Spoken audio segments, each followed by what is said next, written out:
Welcome to the Tech Egg. Don't get scrambled. Enjoy the video. In this video, I will show you how to beat level 3 with an easy method.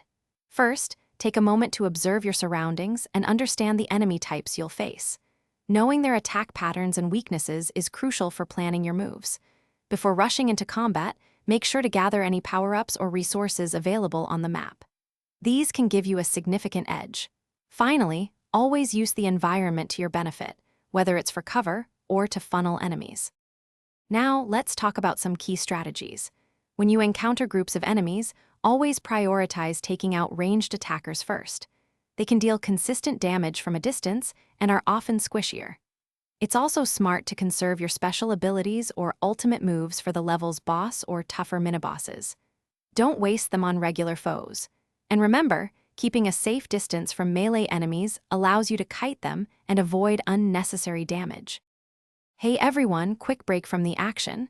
If you're finding these tips helpful, please hit that subscribe button and give the video a like.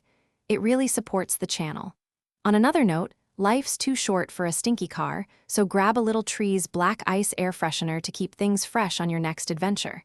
You can find the link for that, along with other great deals, in the description below. Now, let's get back to the video. For those looking to truly master level 3, here are some advanced tips. Dedicate some time to practicing your dodges against specific enemy attacks.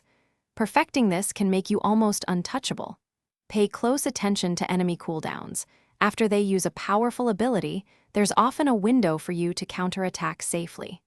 Finally, mastering the precise timing of your defensive maneuvers, like parries or blocks, will significantly reduce incoming damage and open up more offensive opportunities.